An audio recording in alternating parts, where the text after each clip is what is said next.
All right, hey guys. So our topic for week 6 is all about shapes, specifically shapes with 4 sides. You'll see what I mean in just a few minutes.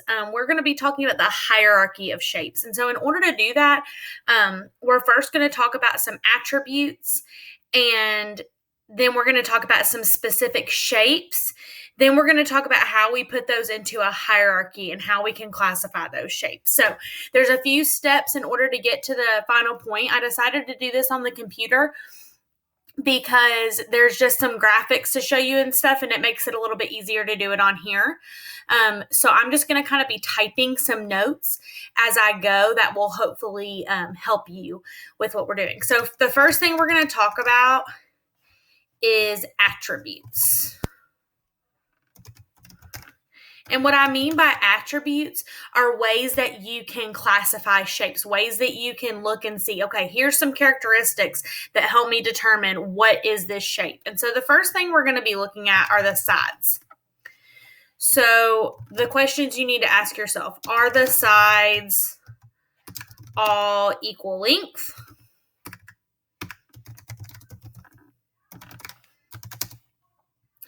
And then the other thing you need to ask yourself are the sides, are they parallel? So remember, parallel means going right side by side, or they might be going this way side by side. So let's look at this shape.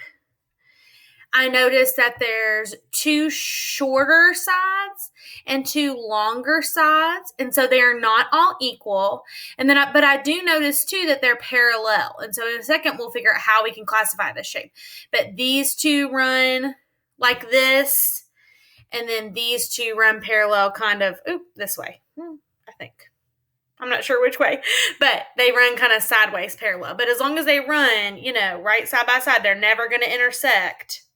They're going to keep going. That makes them parallel. So when you look at this side, you're going to say, are the sides all equal length, and are they parallel? Okay. The other thing you're going to look at are the angles. And you're going to say, are they right angles or not? So remember, a right angle is like an L. It's like a square. Okay, so let's look back at that same shape. I don't see any right angles. I see angles that are going like this. I'm not very good at this or this, but I need one that's going like this, okay, to be a right angle. So let's look at this shape. Here I see a right angle. Okay, so you're going to be looking, is the angle right or not? Remember, a right angle is a sharp corner. 90 degrees. This is not a right angle. That's obtuse. This is acute. Remember, acute is less than 90 degrees. Obtuse is bigger. So you got to pull out that knowledge from 4th grade and remember about those angles, okay? So those are the 2 things you're going to look at. You're going to look at the sides. Are they equal? Are they parallel? And you're going to look at the angles. Are they right angles or are they not?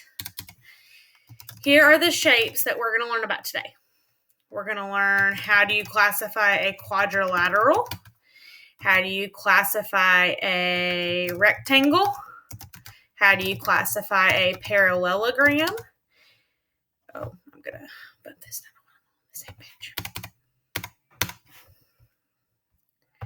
How do you classify a square? And how do you classify a rhombus? So hopefully you have some schema about this, but we're going to go through all of these and make sure you know what we're talking about here. So a quadrilateral, the only thing that has to happen to label something a quadrilateral is it has to have 4 sides.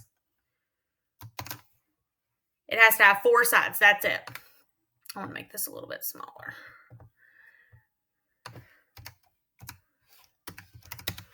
Okay. So that quadrilateral has to have 4 sides. It doesn't matter if it has parallel lines. It doesn't matter if it has angles that are right angles or not. It just has to have 4 sides and be closed. That makes it a quadrilateral. Now let's talk about a rectangle. It has to have 4 sides and 2 sets of parallel sides and 4 right angles. So A rectangle has to be a quadrilateral, has to have 4 sides. It also has to have 2 sets of parallel sides. And all of its angles have to be right angles. It has to be those sharp corners. Okay? Now, I want to talk about a square. I'm going to make these different colors.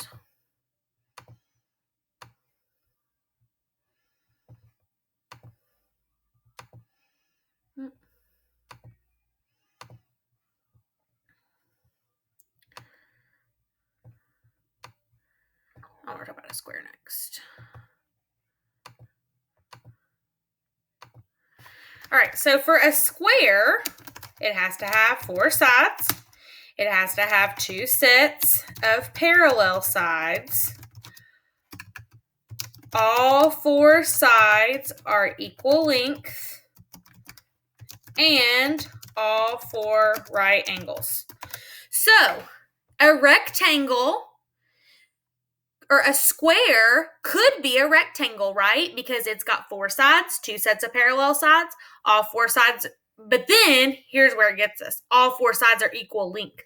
So a rectangle doesn't have to be a square, but a square could be classified as a rectangle. We're going to get there in a second. Now let's look at a parallelogram. A parallelogram has to have 4 sides. It has to have 2 sets of parallel sides. That's it. Doesn't matter about the angles, doesn't matter about the side lengths. So a rectangle could be considered a parallelogram, but not all parallelograms are going to be rectangles. A square could be considered a parallelogram, could be considered a rectangle. But all of these rectangles and parallelograms are not going to be squares. Now let's look at a rhombus. A rhombus will be pink, has to have 4 sides, has to have 2 sets of parallel sides. All 4 sides must be equal length. But it doesn't matter about the angles. So a square is a rhombus, right? But a rhombus doesn't have to be a square. So now that we know all of those attributes of those shapes, let's look at this. This is called the hierarchy of quadrilaterals, meaning this is how we can look through and go, okay, this can be classified as this, this, this, and this. So let's take a square, for example. A square is as specific as it gets. A square could also be considered a rhombus, right? Because all 4 equal sides, 2 sets of parallel sides. That could also be considered a parallelogram because a parallelogram has to have 4 sides, has to have 2 sets of parallel sides. Those are also quadrilaterals, which are a family of polygons. Over here, we have the same thing. A square could also be considered a rectangle because it's got 2 sets of parallel sides and 4 right angles. Also a parallelogram because it's got 2 sets of parallel sides. Also a quadrilateral, also a polygon. The last shape we're going to talk about over here is this trapezoid. Trapezoids are their own little bear. We're going to go back to red.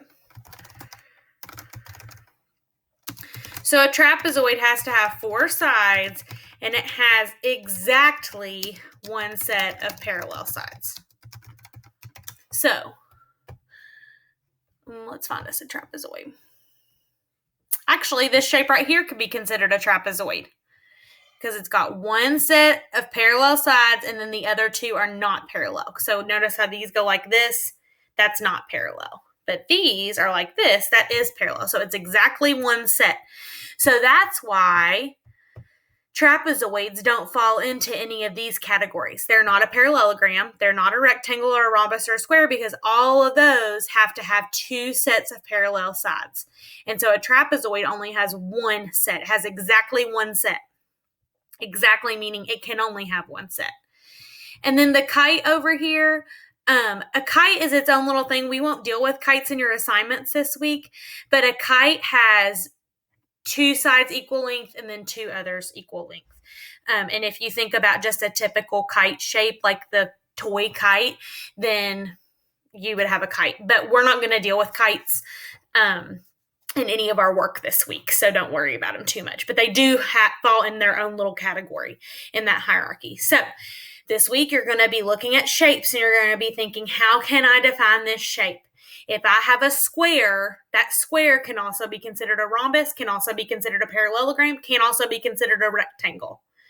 But not all of them will be that way. Some parallelograms aren't rectangles because they don't have those 4 right angles. Some parallelograms are not rhombuses or rhombi because they don't have 4 equal sides. So you've got to pay attention to those attributes and decide, how can I name this shape? So this is going to take a lot of critical thinking, a lot of visual skills. You're not going to be doing any calculating math work. You are doing math because this is geometry, but you are not doing any calculations this week. So this is going to take a different part of your brain. If you have questions, please ask me. This graphic that I have pulled up will be available to you as a PDF in those instructional resources in that assignment. So please feel free to use it. If you have questions this week, you know how to find me, you know how to reach out. Good luck. Happy shape classifying.